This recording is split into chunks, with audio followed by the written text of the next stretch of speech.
아브라함이 하나님의 약속을 믿는데 하나님 그 약속을 어떻게 믿겠습니까? 라고 했더니 이상한 계약을 맺어주셨지, 그지요? 무슨 계약입니까? 짐승을 죽여서 쪼개어놓고 아브라함과 뭘 맺었습니까? 언약을 맺으십니다. 그러면서 아브라함아, 내가 너에게 약속한 약속이 흔들릴 때마다 무엇을 기억해라? 이 짐승을 잡아 쪼개어놓고 맺은 이 언약을 기억해라. 그래서 하나님의 언약으로 세워지는 나라가 어떤 나라인지를 설명해 주셨어요.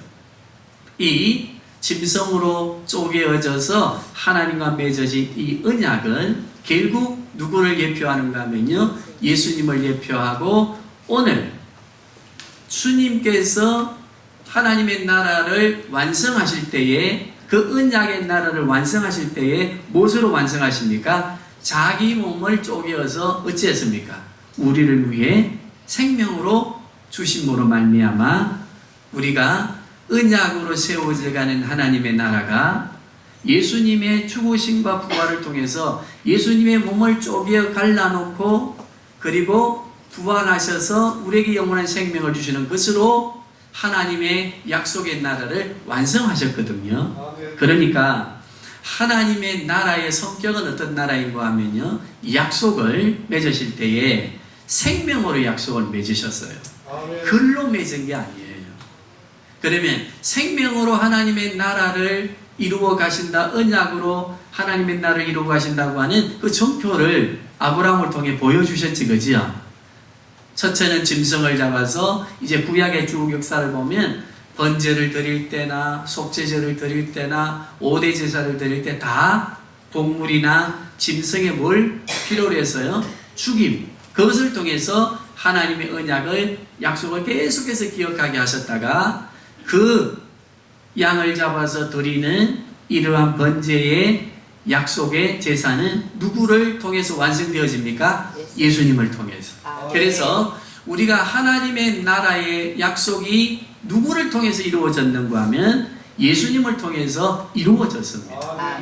그래서 오늘 주의 성찬에 참여할 때는 예수님이 나를 위해 죽으시고 나를 위해서 쪼개어지시고 예수님의 생명을 주셔서 내가 예수님을 믿음으로 말미암아 하나님의 나라, 하나님의 그 자녀, 하나님의 약속을 온전히 누리면서 살아가게 되어진 언약의 백성이라고 하는 것을 굳게 믿고 앞으로의 삶을 살아가야 됩니다.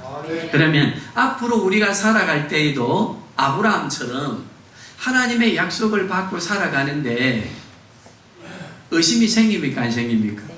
그때마다 아브라함에게 무엇을 보여주셨어요? 짐승을 쪼개어서 언약을 맺으신 것을 기억하게 했죠, 그지요?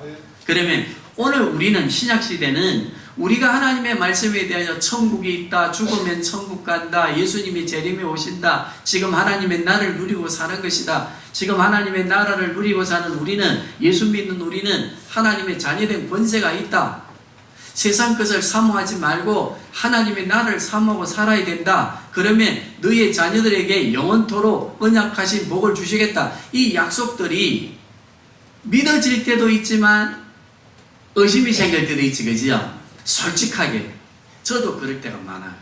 그때마다 우리는 아브라함처럼 무엇을 생각해야 됩니까? 오늘 주의 성찬을 기억해야 됩니다. 생각해야 됩니다. 그리고 주의 성찬의 그 언약의 완성됨의 의미를 바르게 알고 약속하신 성부, 성자, 성령 하나님의 약속의 말씀을 붙들고 살아가야 될 줄로 믿습니다. 자, 그러면 약속을 완성하시기 위해서 예수님을 죽이셔서 십자가에서 쪼개셔서 우리에게 하나님의 약속을 완성해 주시고 우리를 예수 믿게 하셔서 하나님 나라의 백성이 되게 하신 이 과정에 하나님의 나라의 그 성격을 보면은요, 언약을 통해서 이루어진, 예수님의 죽으심을 통해서 이루어진 하나님 나라의 언약의 원리를 보면 따라합시다. 섬김과 나눔. 무엇으로 섬겼어요? 예수님의 몸을 깨뜨리시면서 우리를 구원하시기 위해서 우리를 섬기셨고, 예수님의 생명을 우리를 구원하시기 위해서 어찌하셨어요? 나누어 주시면서 우리를 구원하셨지, 그지요? 하나님의 언약을 완성했지, 그지요? 그렇다고 한다면 우리가 예수님을 믿는 사람들로서, 주의 성찬에 참여하는 사람들로서 우리는 언약의 백성으로서 어떻게 살아가야 되느냐? 따라합시다. 세상을 향해서 섬기고 나눔으로 사랑하며 살아야 된다. 섬김과 나눔과 사랑에는 무엇이 재료가 되었어요? 예수님이 우리를 섬기고 예수님이 우리를 생명을 나누어 주셔서 하나님의 사랑으로 우리를 구원하실 때에 예수님은 무엇을 나누어 주시고 무엇으로 우리를 섬겼어요? 자기의 몸과 생명이지, 그지요? 네.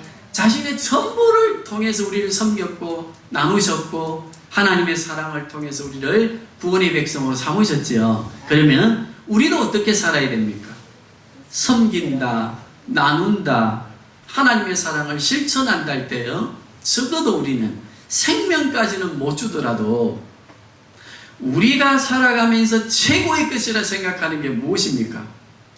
물질은 나누고 한 영혼을 구원하는데 희생하고 헌신하고 우리의 몸 산제사로 드려지면서 주의 교회를 세워가고 성전을 지어가는 데에 섬기고 나누어야 될 줄로 믿습니다.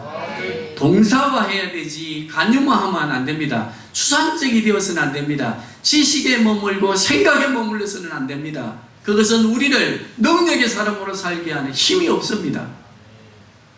우리 성도님들, 세상은요, 시대가 아무리 많이 변했어도, 왕조 시대가 있고 무슨 시대가 있고 무슨 사상의 시대가 있고 했어도 인간의 근본을 보면은 역사의 변천사 속에서 변해온 그 과정 속에 변치 않는 인간의 죄성의 본질이 있는데, 그건 뭔가 하면 따라합시다.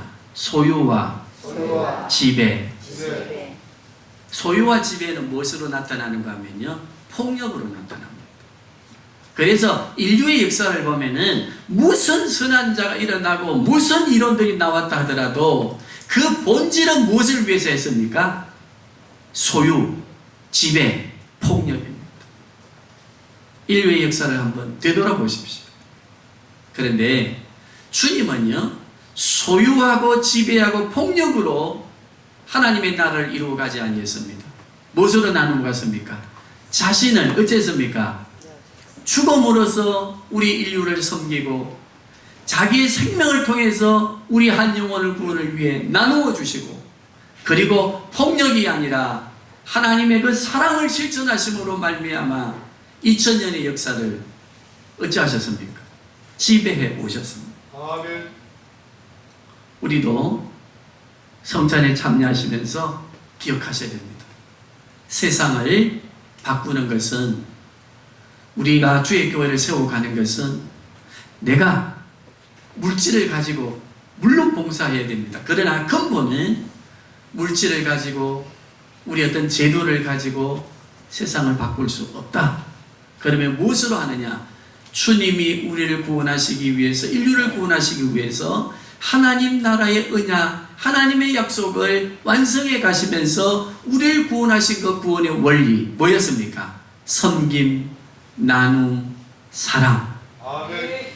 이것을 기억하시면서 성찬에 참여하시고 앞으로 남은 달을 통해서 우리 교회가 섬김과 나눔과 사랑의 실천을 통해 많은 영혼들이 주께로, 주의 교회로 돌아오고 주의 교회가 왕성해질 수 있기를 주님의 이름으로 축복합니다.